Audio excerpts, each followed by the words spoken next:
So I played an actor in a movie in your dream?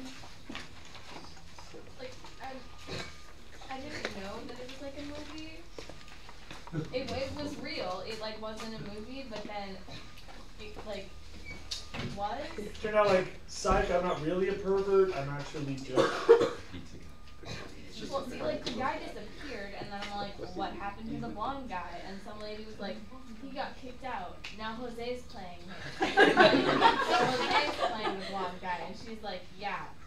And then something happened that I don't remember, and then, like, you just pulled out, like, a ton of pizzas that you had for some reason, and then you started cutting them up, and then we all ate the pizza.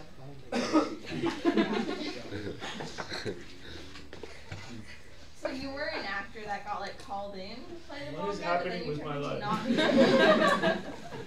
not. Okay. Okay. Cool.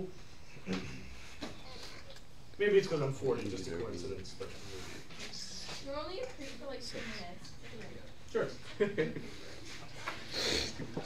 We all notice that dreams don't have time. Dreams lack time. They take like 2 seconds in real life, and then it's like 3 hours. Mm-hmm. Because my brains are in the 5th dimension. Oh yeah. 5 seconds. Okay, here goes the 10 solar house elements that you'll have to assemble into plans next Monday. Number 1 is thermal mass. A lot of kids copy the definition, but they may not understand how to factor it into their homes. I don't want to talk about thermal mass yet. I'd like to start by talking about mass. Like a tanker ship has a lot of mass and a canoe has a little.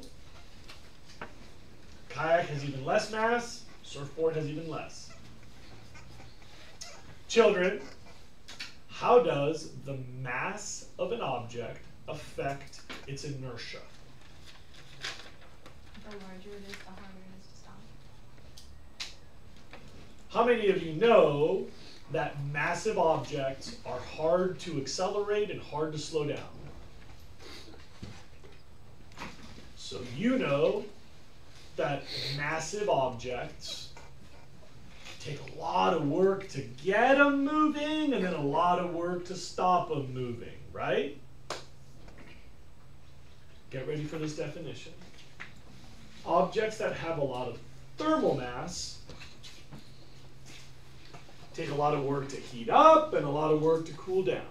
We'll do other class homework in this class.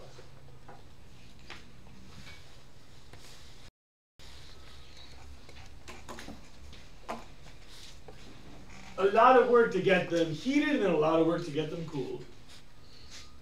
You should know that examples of thermal mass are dense masonry. Like brick, stone, concrete.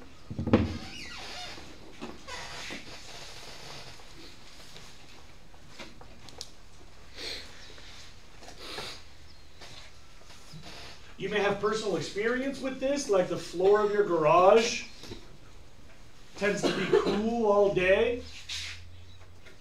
You may also know that like the fireplace is probably, like the hearth of your fireplace is probably stone or brick or concrete.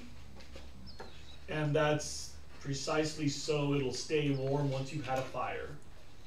So the fire goes out, but your room still gets some of that radiated heat for much longer. Please look up. Thermal mass comes into play right there, so that in the winter it stays toasty. And it comes into play right here, so that in the summer it doesn't heat up too easily. In the summer, concrete or tile floors are nice. In the winter, fireplace hearth or warmed walls or whatever are nice.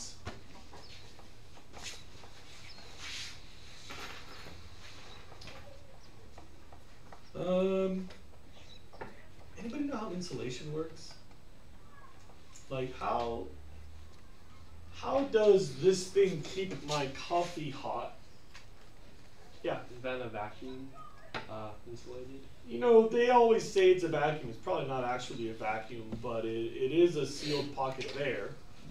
So It's that just one. like less contact with like closer molecules. So. Less contact with closer molecules. That could kind of work. What's that got to do with anything?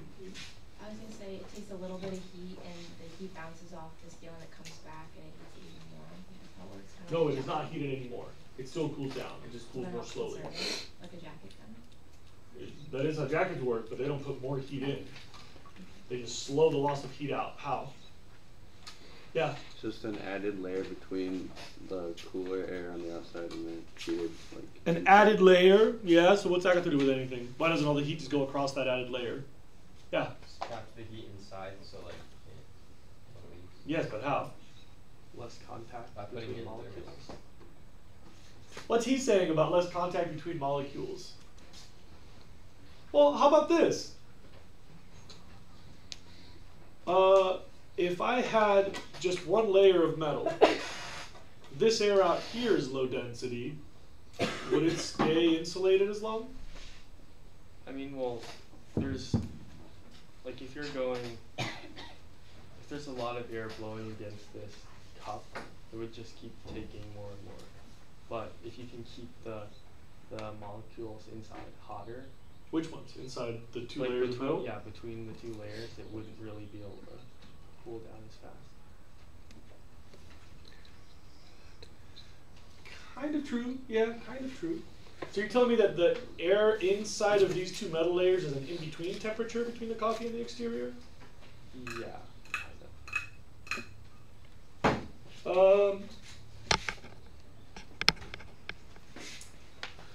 I've got it. Here we go. This will help.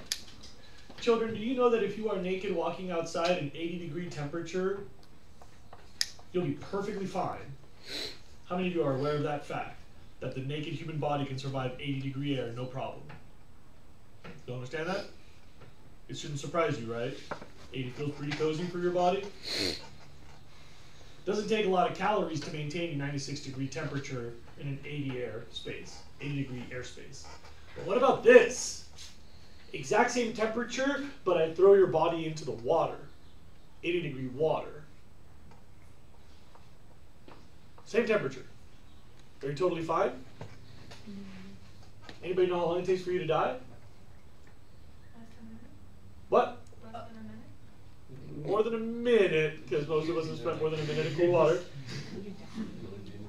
But in 80-degree water, Water. yeah, between 7 and 15, depending on your walrus layer. Yeah, from 7 to 15 hours.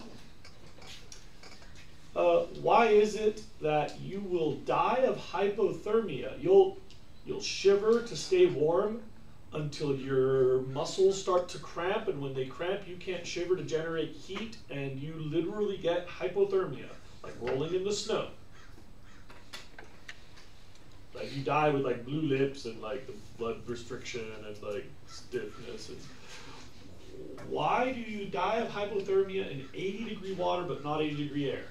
Heat capacity of water is greater than air. Air doesn't like to hold temperature very well. That's why it's low density, has very few objects to carry away heat. Lower density of atoms that can take that energy. And so, coffee temperature inside metal transmitted to air, that air doesn't really take temperature very well. Air, metal, air, pretty lazy transition of temperature. So it takes a long, long time for this to cool off. Please look up. This is coffee mug exterior or beer cooler, styrofoam, sunny beach, or human body wetsuit salt water. The magic of insulation, you probably want to write this down, is a gazillion little separate air pockets.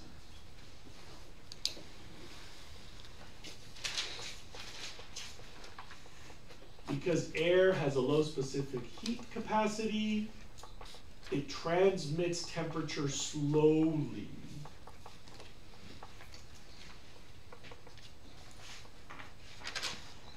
Insulation is keeping one temperature away from the other temperature. How many of you speak Espanol? How do you say insulation in Spanish?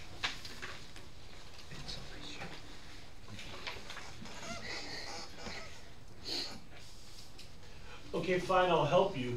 It's the same word as isolation. Like to keep something away. Aislar.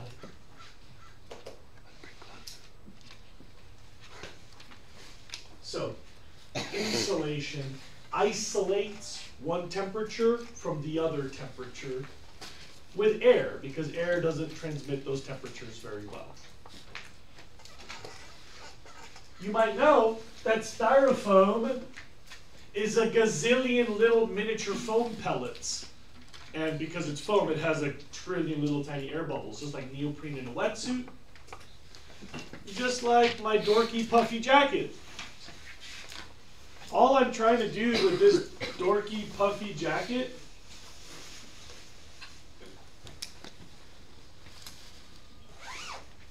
is to surround my skin with about an inch of isolated air. If I put on a second jacket, I've got more blocked air, so it takes a lot longer for these two temperatures to reach each other.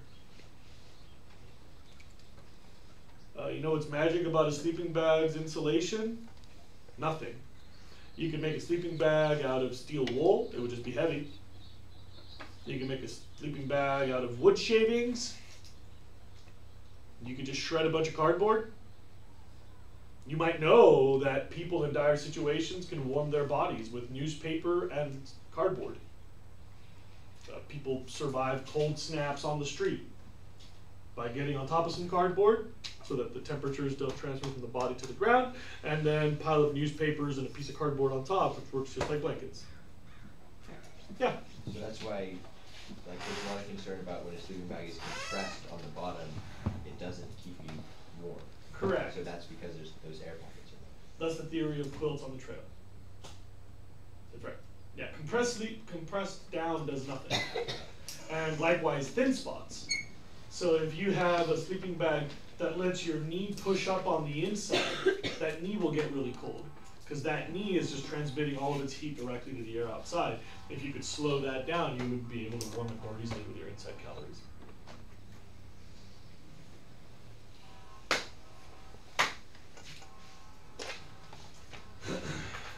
Please look up. You have to know that these are not the same thing. In a home, you keep one temperature away from the other with insulation.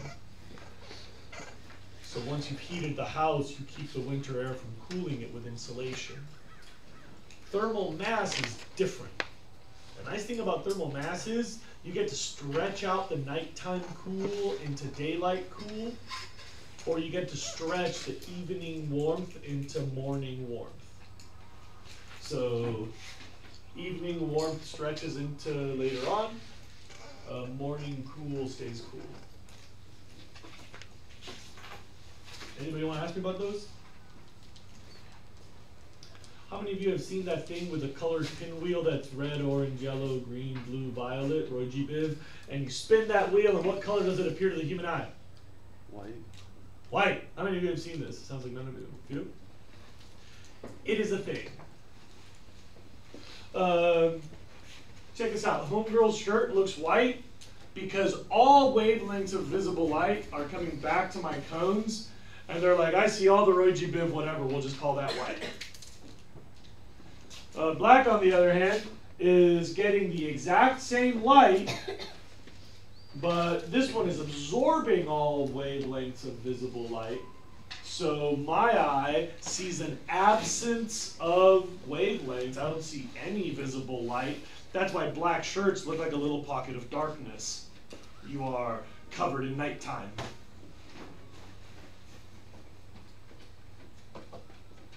So everybody knows which one of these garments will feel warmer out in the sun, right? Simple and obvious. In true darkness, they don't have a difference in temperature. But the white one reflects all the wavelengths, so it absorbs none of the visible wavelengths, so it doesn't make a lot of heat. Black absorbs all those wavelengths, and so it re-radiates those as heat. Please look up. Color in a passive solar home is not about which color to use, but where to use the different colors. You have to know that. A lot of kids say, oh, we'll just go with like gray, which is in the middle. Passive solar is using black where you want heat gain, like where the winter light hits the floor, but white where you want to avoid warming up, like where the summer sunlight hits the outside wall.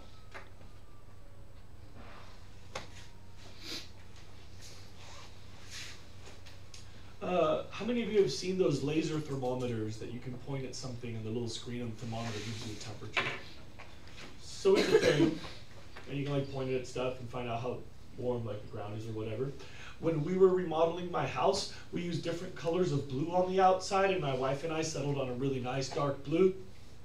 And one day my homies were over and they're like, which one are you going to go with? And I was like, yeah, blah, blah, blah, blah, blah. We started to talk to the homies and I was leaning against the wall and I shifted my hand to the color spot of the dark blue that my wife and I liked, and it was really hot.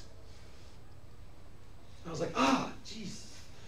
And then I put my hand back where I was leaning earlier, where we had this like really, really light blue that neither of us liked, and I was like, huh.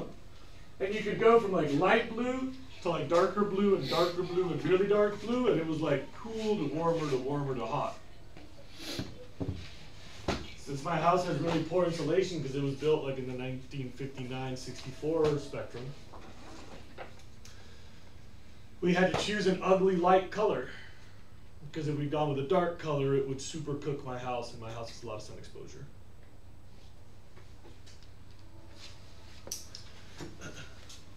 Color in passive solar is where you use dark for heat gain and light to avoid gaining heat. Anybody know the difference between awnings and eaves? One of these is on a wall, one of them is an extension of the roof. Eaves are the roof. What? Eaves are the roof. Correct. Look, I even drew it for you over here. Awnings are stuck on the side. Eaves are an extension of the roof line. And in passive solar design, you use them to create this phenomenon. Do you remember when I did that thing and we did the winter and the summer? And I moved the planet around the sun? You remember that, the little model I had up in the front? Talking about biomes? Okay. Effectively what that means is if you're standing on the planet, there's a part of the year where the sun appears to be really low on the horizon, and another part of the year where it appears to be like more directly above you. So, please look up. In the summer, the sunlight comes from higher up. Then in the winter, it's lower on the horizon. So you want the winter light to go in, because in the winter, sunlight is nice to make you feel cozy. In the summer, sunlight is evil because you're already hot and you don't want to get any hotter. So eaves and awnings are used to create this interesting trick, like I have here, where winter light in the morning comes all the way through this floor, but summer light in the morning is entirely shaded on this wall. These eaves are built on purpose to generate that difference. We'll talk about that geometry trick later. Just out of curiosity, how many of you are familiar with the law of sines? The math thing.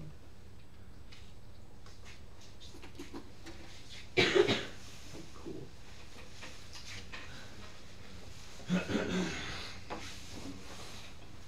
Please look up. Cross ventilation is like this. When wind can flow through your house, you should probably write down that cross ventilation is passive. You let wind happen.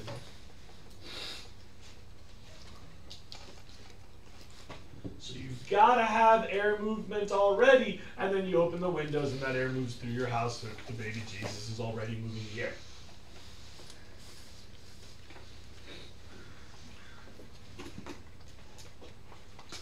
But convection currents are different. Check out my wacky little house.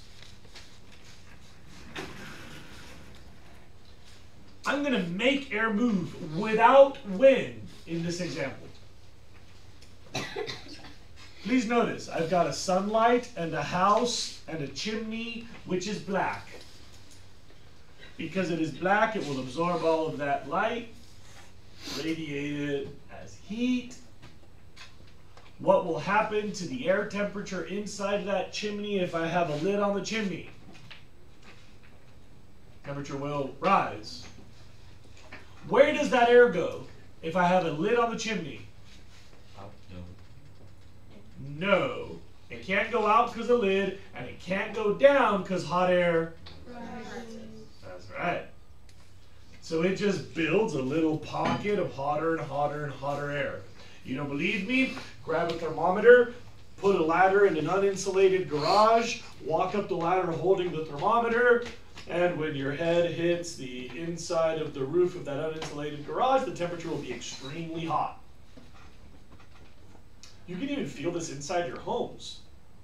At the end of the day, just like climb up onto your kitchen counter and just feel the air right underneath the ceiling, and it should be about 7 to 15 degrees hotter than the air you were just walking through at the bottom of your house. Upstairs, downstairs rooms, everybody knows that. It doesn't go anywhere. It's not like the heat spreads downward. It just plugs up and gets hotter and hotter and hotter and hotter. Until, watch me, I open that roof over the chimney, and then the hot air will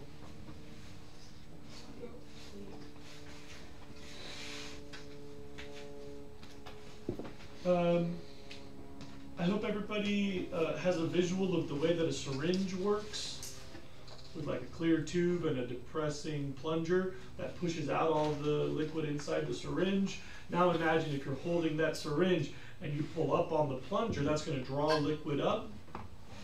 Likewise, this hot air moving can bring in cool air from outside in the shade.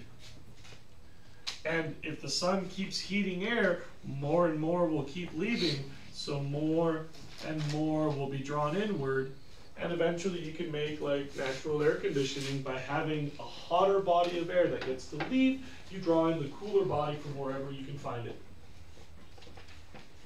One of my students in period 1 told me a story. Her grandmother's house gets really, really hot, so her grandmother wedges open the garage door on top of an old broomstick, leaves the kitchen door to the garage interior open, and goes away for the day at work. The house gets hotter and hotter and hotter. All that hot air escapes through a window in the bathroom at the end of the hall, so that it's drawing cool air from the garage, which is obviously chilly because of the concrete floor. And so because she's got the garage door propped up, she's just getting ground level from the driveway air, which remains cool. It's on the shady side of the house. And so the student's grandmother uses this at home.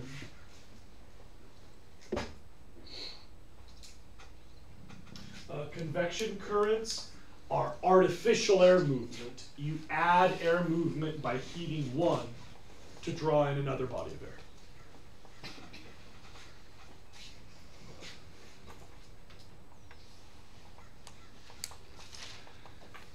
I got to spend like a week in Italy with my mom and my dad and my soon-to-be wife. And I saw one of the coolest things in the part of Italy where we were. Everybody grows grapes onto arbors outside their house. You all know that arbor is Latin for tree? Don't know what an arbor is? It's like a pergola. It's like wood with slats on top to like support grapevines. Check this out. I think that was in Umbria, but don't quote me on this. All the houses on the sunny side have like a porch that's just like pergola, so like rain falls through on that porch. And then they grow grapes so that the vines will climb up. In the summer, those grapevines sprout big, huge fan leaves and create shade on the sunny side of the house. In the winter, the grapes lose those leaves, so sunlight hits that porch and warms the house. Those Italians, so clearly superior. Please look up over here. You know who else is superior? The Shelton family. Many years ago, some of those Sheltons had this assignment, and they actually built trees. You won't need to build trees. But look at the idea. Shade from the light in summer, then the fall happens. Trees lose their leaves, so to speak, and now sunlight can go directly in through those windows to warm the house.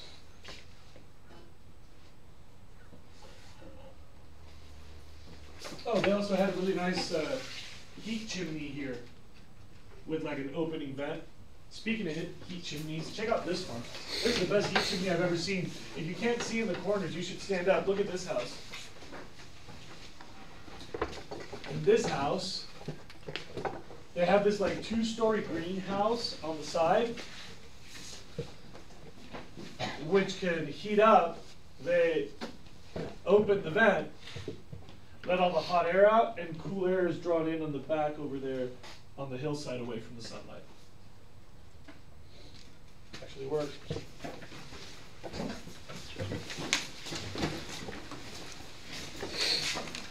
Ooh, the best one I ever had.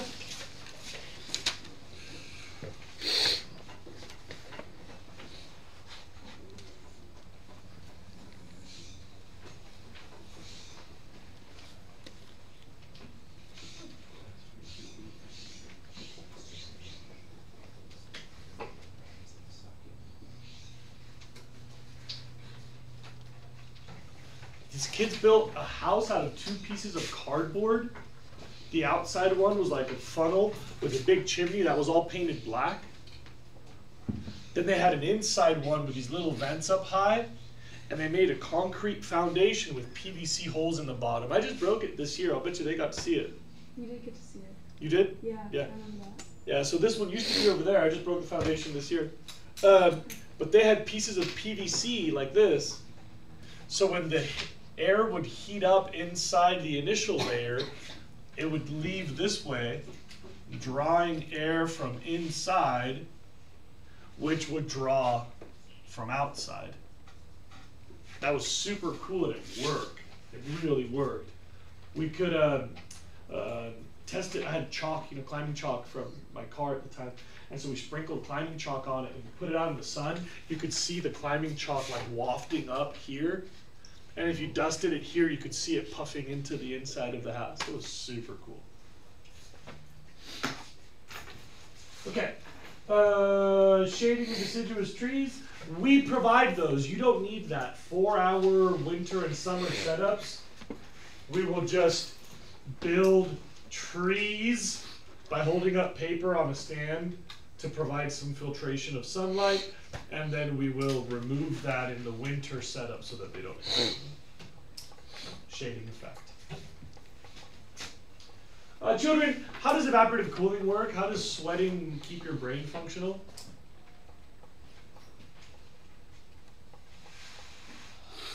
How does sweating keep your brain functional? Yeah. When the water condenses, it draws out heat from like your head. Or like sweat condenses, it draws out the heat from your head to evaporate. Wait, when it what? So, okay, when you sweat and then it evaporates, it draws out the heat as it evaporates As it evaporates. So where does your heat go?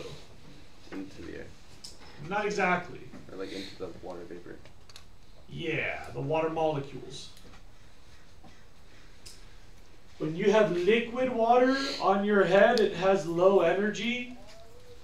As your head heats it up, It takes the energy from your head until it gets excited enough that it's no longer a liquid.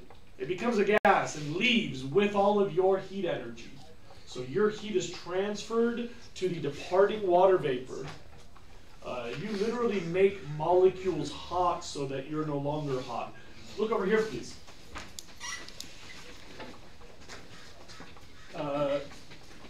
In our passive solar designs, green roofs do that.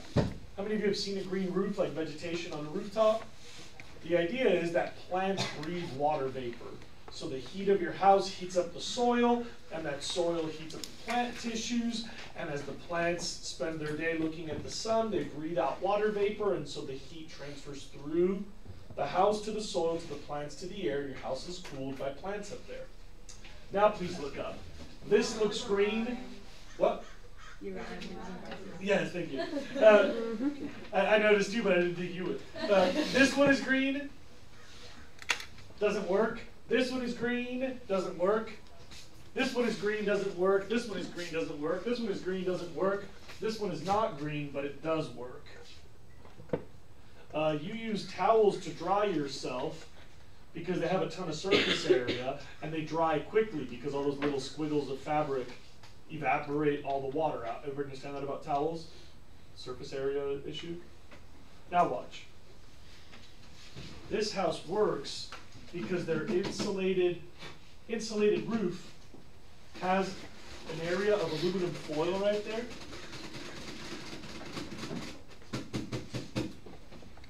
So that aluminum foil is heated by the air inside. Because it's aluminum foil, metal transmits temperature very well to this damp towel. They had to get this wet and put it on top. Because I have a little fan in my setup, water evaporates from this towel, and that's taking the heat energy away from the house as it leaves as water vapor. It's important that everybody understands a couple ideas here. The heat has to get into the water, and the water has to leave.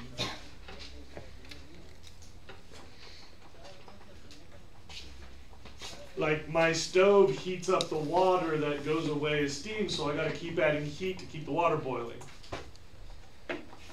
Likewise, as long as your house is hot, that heat, if it can transfer through to the evaporating water, will cool your house. Check out this really wacky one. There was a problem. I can't remember what the problem was. But these kids did a really neat idea. They put a pool on top. It's made of aluminum so that the temperature goes through. And then they covered it in black plastic so the water would already be pretty warm. Their hope was that the pool would evaporate water and draw heat to get it to that boiling point, to get it to that tipping point, evaporation point.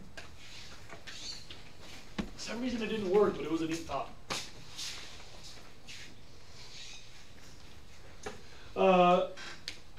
Thermal gain is when you heat up a body of air and then let that into your house when you want it. You probably want to look at quote-unquote sunrooms. They're really common in the desert. Sunrooms. So that the sunlight makes a pocket of hot air, it's like an attached greenhouse, and then you open the door to let that pocket of hot air in. That's what this was supposed to be. If you look over here, that's a little attached greenhouse. Theoretically, in the summer the greenhouse is shaded, but in the winter the greenhouse heats up. So when you want to let that hot air into your house, check this out. You turn the inside windows. Can you all see that? And so the hot air of the greenhouse in the winter will come into your structure. That's neat, right? That's called thermal gain, where you create a body of hot air and then you let that hot air do good for you.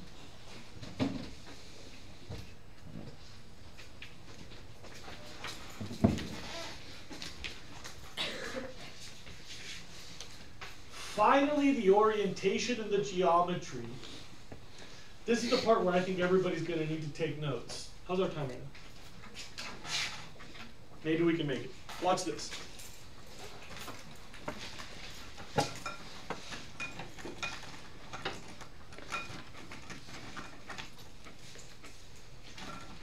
Everyone's going to need these notes. First of all, the eaves and the windows will always face south in this design. Because you're in Santa Barbara and we're in the northern hemisphere, we need to look south to capture sunlight.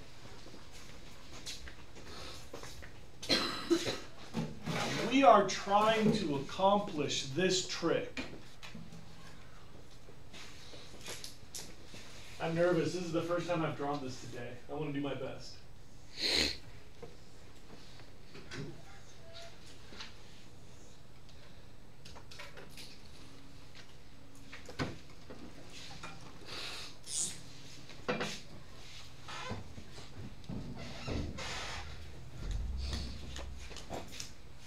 We know, because I'm telling you,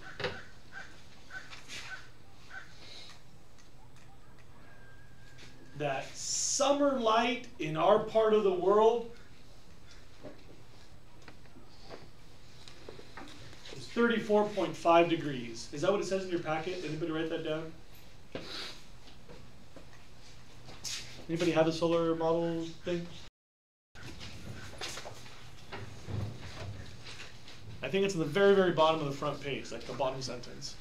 Noon sun is 33 degrees off the horizon in winter, and 54 degrees off the horizon in summer. 54, okay. So if this is 54 off the horizon, then 90 minus 54 is 36. 30.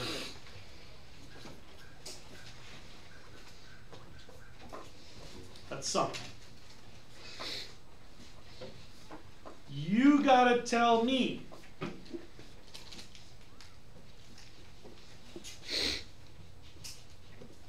how long and what angle your eve is. And you get to figure all of this out, and I've got 1 minute to show you how to do that. Ready? Whatever shape of roof you make, you'll pick the angle. You can choose to make it a flat roof if you decide. You can choose to make it a really steep roof if you decide. That's up to you. Then once you've set that angle, just by deciding, you just decide.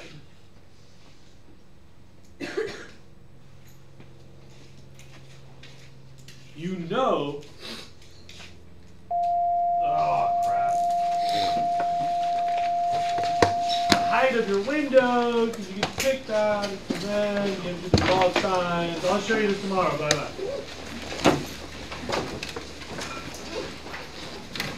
I will show you this tomorrow. I'm sorry we didn't get to that today. Bye-bye.